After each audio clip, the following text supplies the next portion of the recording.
Hello and welcome to the Disrupting PFAS podcast. I'm your host, Jeff Hale. For this season of the podcast, our theme is natural materials and processes for the detection, destruction, and sequestration of PFAS. Today, I'm excited to speak with some of my colleagues at Woodard Curran, Sam Olney, Matt Jones, and Cathy Rockwell. They led a unique study on the occurrence of PFAS in rainwater. I chose this topic because it looks at the occurrence and movement of PFAS in the natural water cycle.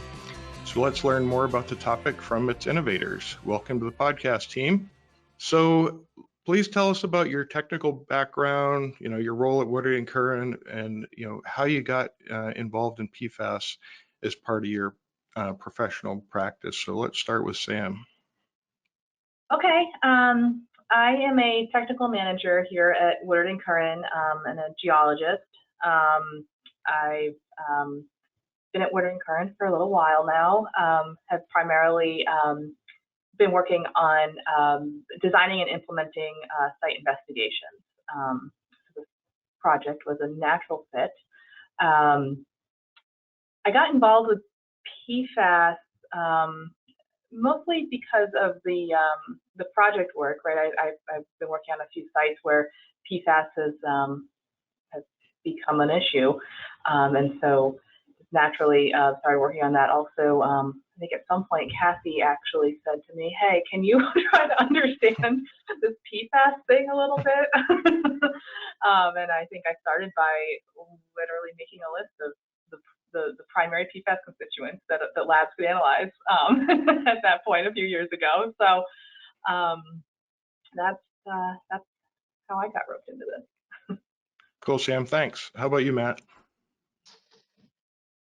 I am a meteorologist, and I am in the environmental services side of E&R, environmental remediation, and I do air quality work, air quality modeling, air quality consulting, and I typically get involved in PFAS project considerations if there's an emission component to the PFAS issue, and then a subsequent transport and deposition of those emissions that could impact the project or stakeholders related to the project. And I got roped into this research project because I'm the requisite weatherman. So someone to stand in front of a green screen and smile and do some forecasting and to think about precipitation. So I gladly signed up and been glad to be part of this team. Thanks, Matt. I think you bring a unique facet to things. It's not all about soil and groundwater with PFAS. It's about air emissions and air transport, and as we'll find out, how PFAS occurs in rain. So I think you are a unique facet to the team. How about you, Cathy? So I've been in the environmental remediation field for over 20 years, and with Woodard Curran for the majority of that time. My main focus is remediation, so cleaning up contaminated sites, all aspects from investigation, development of remedial objectives, design, implementation, long-term monitoring, closure, and I bring kind of the engineering side to this team. I've had a variety of roles at Woodard Curran, currently managing a couple larger of our multi-remedy sites, providing technical support for those as well as others. But really, I got involved with PFAS because of the project work. Similar to Sam, there are multiple historic releases to a couple of the sites that I work at, and naturally, these are the sites where emerging contaminants tend to appear. And so, really working with it one-on-one on our daily basis, understanding the fate and transport of where PFAS is on our sites. Great, and I probably should also ask you to tell the audience where you're located, which Woodard Curran office. So I guess we'll go around the horn again. Sam? I'm in Andover, Massachusetts. And Matt? I as well, Andover. And I think I know the next answer. Well, I was originally at Andover, but technically I'm now virtual. So, but yeah, we all work together out of the Massachusetts office, which is why it kind of leads to this particular project, because it is a Massachusetts-based study. Gotcha. Okay, so could you please tell us about the support and funding for this research project? Sure. I mean, I think it really starts with, to start it with Woodard and Curran in general. Our leadership team has been very supportive of this project, really starting with Duff Collins, who is a main supporter as well as contributor of this work. And so I think first we want to thank our Woodard and Curran team, but also we were able to get some partial funding through a WEST grant by the LSP Association. The team was really, really excited to receive this from our peers at the LSPA. And we are also teaming with Jim McElhaney and his team over at Alpha Analytical. So what is the LSPA, Cathy? The LSPA is the Licensed Site Professional Association out of Massachusetts. Okay, thank you. So let's get into the project itself. I understand a lot of thought and consideration went into the study design, the sampling program, and the logistics. Most exciting for me was the team effort that went into the project. So please tell us about the broader Woodard and Curran team that was enlisted to execute this study, please.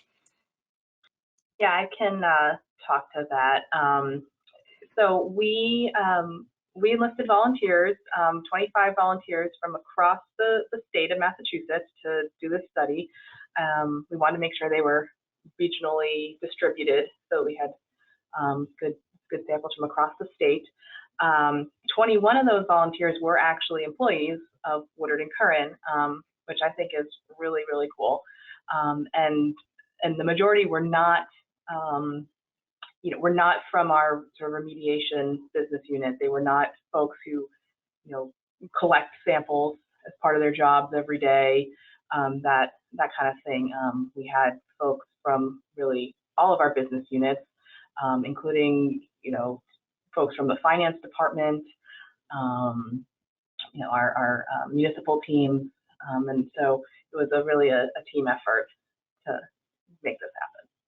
Yeah, I think that's really cool. And when people want to know, do we know how to sample for PFAS? I love to say yes. Our finance department, right through our technical field staff, know how to sample for PFAS. So that's pretty cool. So how was the Woodard and Curran team trained in the collection of water samples for PFAS? So how did you go about training, such a diverse group of colleagues over, a fairly broad area? Yeah, so we held a couple of training sessions for our volunteers, and they were very thorough. Right? We went and did very detailed. We also wrote a detailed SOP for them to reference as well, but making sure that they all understood exactly how we wanted them to collect the sample, keeping in mind, the considerations for sampling for PFAS, making sure that they were, using appropriate materials, and also just helping them understand things that some of us take for granted, like chain of custody protocols. Right, but making sure everyone knew about that, knew to make sure their samples were stored on ice to get shipped to the lab, all those important things. Good stuff. I think we definitely need to appreciate, what went into training people from, different backgrounds across a broad area to do this sampling independently. So let's talk about the sampling locations. How were the sampling locations selected or otherwise avoided? Yeah, so we started by sort of canvassing all the folks that live in Massachusetts that work for Woodard and Curran, and finding out who might be interested in participating. And then we essentially put their homes on a map and then looked at their locations relative to potential sources of PFAS and to each other, right? Making sure that we were able to get good geographical distribution. So ultimately narrowing it down to those 25 locations that we felt were representative of the state and, not going to be obvious, not have obvious sources of PFAS impacts nearby. Yeah, having looked at the study, it looked like it ended up being a pretty good distribution. I think that lends in part to where our team is located. So I understand members of the team use some creative ingenuity in deploying their sampling apparatus. Sam, could you talk about the setup? Yeah, so the primary setup consists of a tray and a screen, and I actually have it right here behind me. Let's see if I can make this happen, right? But this is the tray, and the tray. So the tray would sit on a surface, and then we had the screen that would sit on top of the tray to prevent any major debris from getting into that sample. And so, yes, Jeff, to your point, some people were pretty creative in how they decided to set up this system in their yards, which I think was one of my favorite parts too, seeing people's creativity. Some people, were just able to put them on benches or tables, and other people used their garbage bins or whatever, upside down, whatever they had. But all of our volunteers took it very seriously and wanted to make sure that they collected really good samples from their property. Good stuff. Pretty cool. I guess keeping with that, final question on the sampling. What were the sample collection criteria? I mean, how much water did you need? When did you collect a sample? What were the criteria for putting that sample in the bottle? So I can start with this one. I think Matt can probably chime in, but a little bit towards the end. But ultimately, we designed the equipment. The tray in particular, you can see it's pretty big and it's fairly deep, and that was on purpose. We wanted to make sure that we, with at least a 1/4 inch of rain, we could collect enough volume to fill the sample jars. The required volume for the analysis of PFAS. And so as you alluded to, Jeff, our sampleable rain event was considered one that rained at least a 1/4 of an inch. It turns out we could get away with a little bit less than that, but a 1/4 of an inch is about where was sort of our threshold. And that was primarily it. Although, as Matt can speak to, we did want to make sure that we collected samples from the 2 different types of rain events as well. Okay. Yeah, so that's a good segue and a good opportunity to pull Matt into the discussion. What I find unique and interesting about the study is the consideration of the meteorology and the types of clouds and rain events that were documented for sampling. So Matt, can you tell us about the types of rain events and the cloud formations that were identified for sampling? Love to, Jeff. I think kind of zooming out and thinking about the other studies that have looked at rain, PFAS and rain across the country. We had seen those and read those, and it was kind of clear that they looked at a broader, either seasonal perspective or broader regional perspective, and did not think about some of the nuances of precipitation. And so we kind of wanted to include that, as you said, as an kind of a unique element to the study. And we did that by thinking about precipitation in 2 forms. Really, there's 2 main types of precipitation that you'll see. Stratiform, which is what we're generally familiar with as we look at kind of the radar map, the giant blobs of green, the rainfall that is kind of a steady, even rainfall over the course of sometimes a day, sometimes multiple days. That generally is, as you look up during a stratiform precipitation event, the sky is covered in overcast, kind of a sheet cloud from nimbostratus clouds. And so that's one type. There's all kinds of dynamics associated with the stratiform precipitation event that we might get into later. And the other type that we want to think about was a convective precipitation event. This is precipitation that starts because of much more energy in the atmosphere than is present during a stratiform event. So you get much more significant kind of updrafts that condense water, form clouds and that energy continues to grow the cloud into these kind of towering, very bulbous shapes that you can see as you think about kind of a thunderstorm. This is a convective event. These clouds start off in kind of the puffy, nice cumulus clouds, and then they grow into kind of a cumulus congestus cloud. And then if it's a lot of energy, it can grow into a cumulonimbus cloud, or the anvil-shaped cloud that we're very familiar with, that has lightning associated with it, and thunder and sometimes hail. And so that type of precipitation event has much different dynamics than a stratiform event. And we wanted to, and the spatial coverage of those two events, in terms of a stratiform covering a much broader area and a convective event kind of in a cellular basis. If you look at radar from a convective event, you'd see little pockets of brighter colors in the radar. If you look on television or on your app, weather app. So there's this clear distinction between these two types of precipitation events, and we wanted to include something unique, something that we thought had a basis in physical dynamics for how PFAS could enter the atmospheric water cycle. And so we looked at those two events, stratiform and convective. So I think it's probably a natural question to wonder whether there's PFAS in rainwater. We hear about how widespread PFAS are, and that's found in this and that.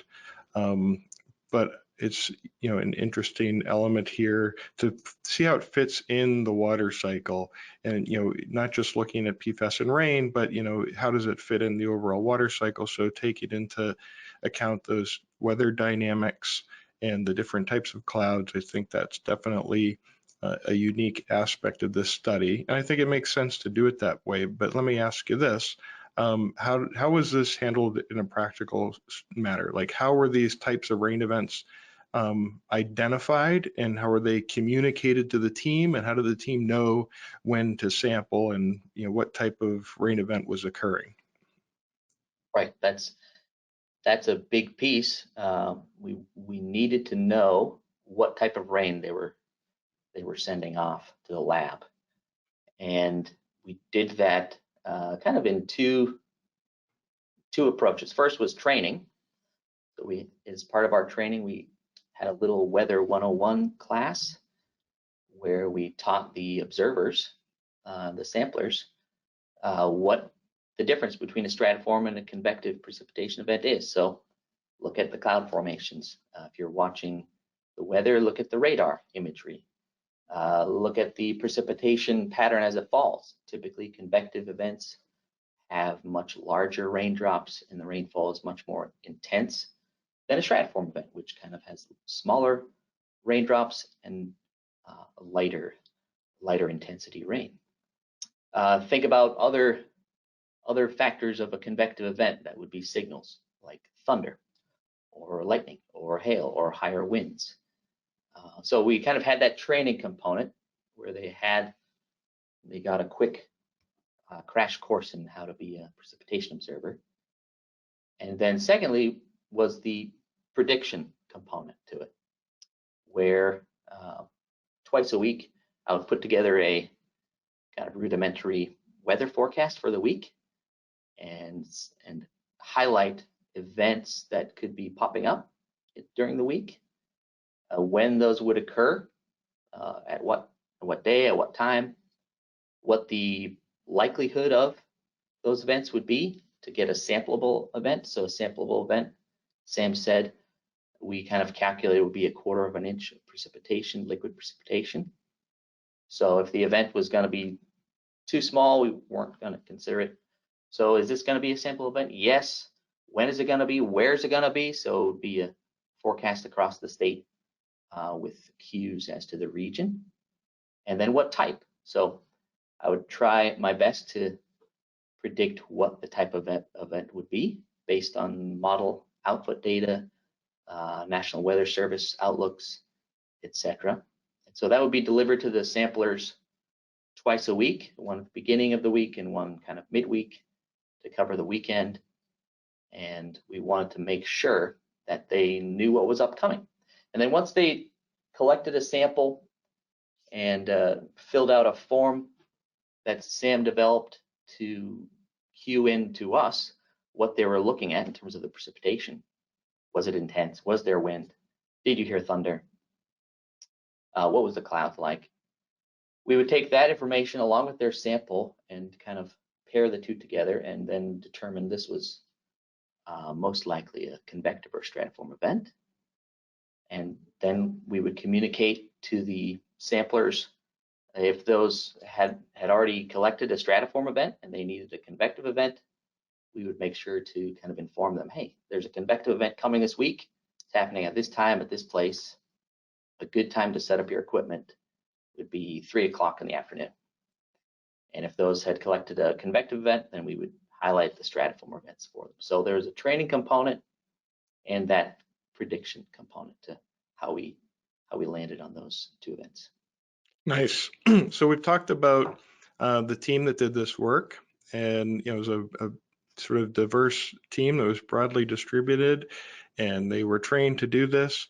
But I think it's that's challenging enough. But then to basically coordinate that team according to not only the rain is coming, but the type of rain that's coming. So another unique aspect of the study. So I think our audience here gets a pretty good appreciation for the effort. But with that, let's talk about some of the results. The results of the study really contribute to our knowledge of PFAS occurrence in the broader water cycle. So Cathy, could you please give us an overview of the results? What do we find? Sure. I mean, I think basically we found 5 different PFAS detected in our sample data set. These ranged in detection. Most of them are really low. I mean, it was really just low concentrations that we would detect in our rainwater samples, a few parts per trillion, nanograms per liter for each of these PFAS detected. We saw PFBA as the most frequently detected, and followed by PFPEA and 6,2 fluorotelomere sulfonate, and then also had hit each of the PFHXA and PFNA. So 5 total. Again, concentrations ranged, for detections, 1.8 to 3.5 nanograms per liter, per compound, and total PFAS was under 9 nanograms per liter at the highest concentration. So very low concentrations, below drinking water standards. And as far as how many locations had detections, 11 of the 50 primary samples we collected. So Sam had said we had 25 stations or locations, and each one collected 2 samples. So trying to get 1 stratiform and 1 convective. And of those, 11 of those 50 samples had detectable levels of PFAS. And of those 11, 10 were from convective rain events, and only 1 stratiform event had PFAS detected, which was interesting and part of our data set. So detected fairly frequently, but not in every sample. I think you said 11 of 50. So for the results that we had, for the samples we collected, how do those results compare to, say, what we know as drinking water criteria for PFAS? And for each of these compounds detected, they were all below any applicable drinking water standard for Massachusetts. Okay. And I felt the results made me feel better about letting the rain water my vegetable garden. Okay, that's good to know. I think that's the point of this study. We want to know sort of where and what concentration and how is PFAS moving through the water cycle. So I think that actually tees up my next question. Cathy, I think you said that the vast majority of the detected results were associated with the convective systems. Is that right? So let's go back to our meteorologist, Matt. Matt, could you talk about some of the physical processes that may be relevant to entraining PFAS into clouds and the subsequent precipitation? So like why are we seeing the PFAS in the convective cells and not the stratiform? Right. It was a great result from the perspective of our original idea to kind of think about, is there a difference between these two events, I want to first define a term you just said, entrainment and training. What that really means for those listeners and watchers who are not familiar with that is how kind of ambient air gets drawn into a precipitating cloud and then mixed and then ultimately comes out. So why would why would there be a signal with convective events versus stratiform events, which there clearly is from the study? Well, our working theory has to do with some of those physical dynamics that you alluded to, Jeff. And with a convective event, again, it's kind of this kind of cellular, the cellular phenomenon, very kind of smaller scale, on the order of, say, 1 kilometer in diameter, and sparsely distributed. A much more local, efficient engine for bringing in ambient air and then wet depositing that ambient air onto the ground or into a precipitation sample tray. Much more efficient just from its horizontal scale, but also from a couple other factors. First, the way a convective cell grows is by this kind of rigorous vertical motion brought about by significant heat changes at the surface. So you have this strong vertical motion.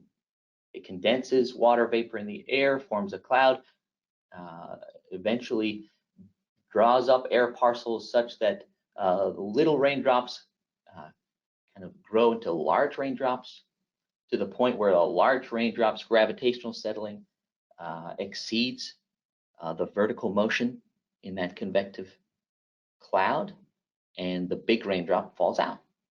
And as it falls out, not only has it already taken some of the characteristics of the ambient air due to the kind of entrainment and vertical motion that the convective cloud has, but on the way down, this larger, more intense rainfall is a much more efficient wet deposition engine for collecting ambient air and depositing it very efficiently to a local area. So there's the scale, there's the vertical motion, there's the intensity of the precipitation that in the convective event are all much more efficient wet deposition pieces than a stratiform event. Another piece is potential ionization of a convective cloud.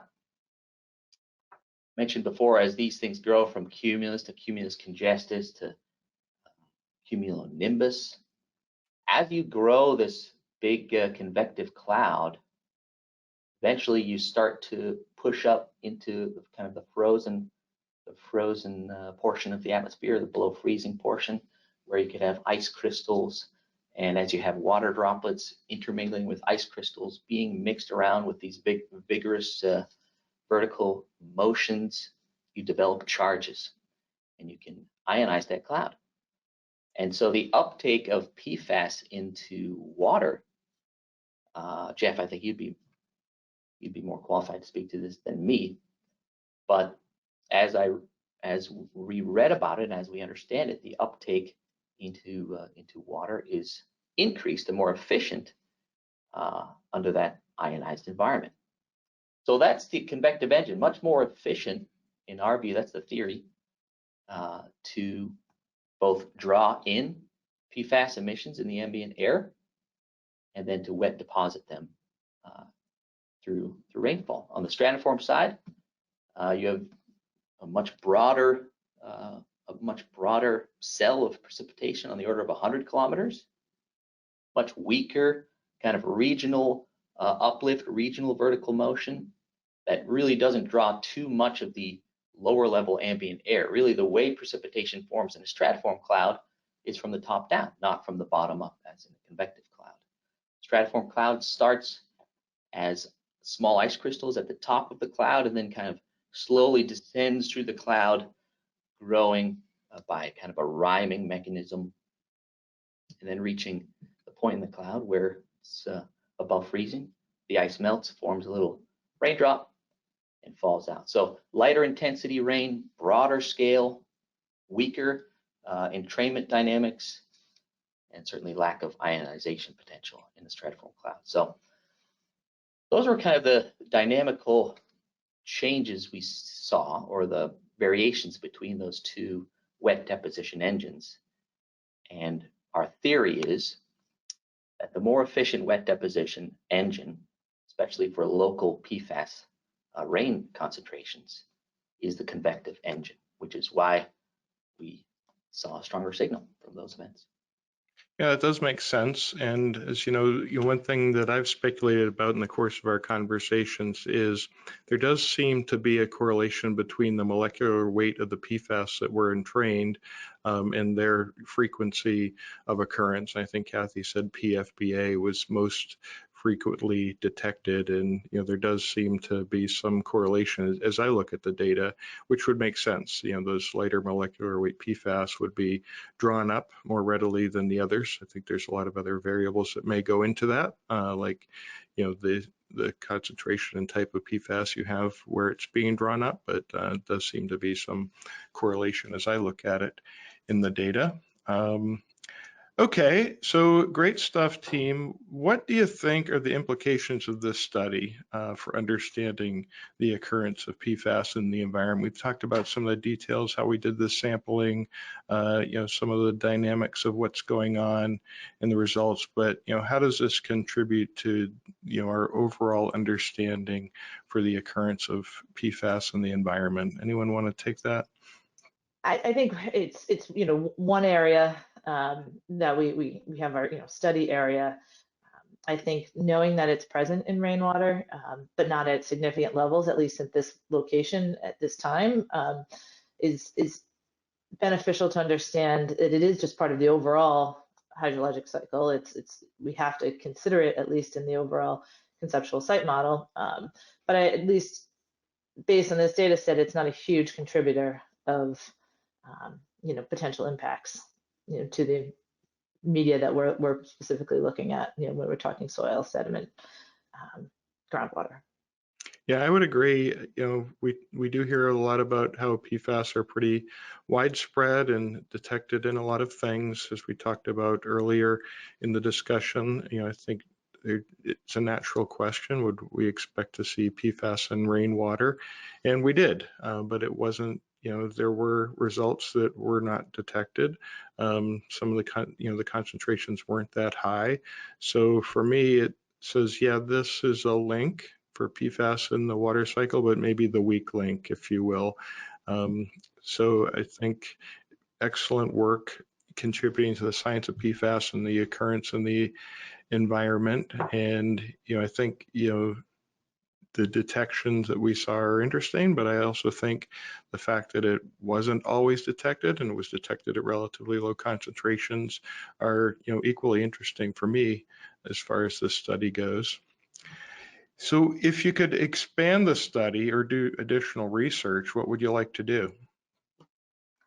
I know me personally, I'd be interested to look at it seasonally, right? So looking at it, I don't know that we could get that many convective events seasonally throughout the year. I'll defer to Matt on that, but just, is there any variation throughout the year, at some subset?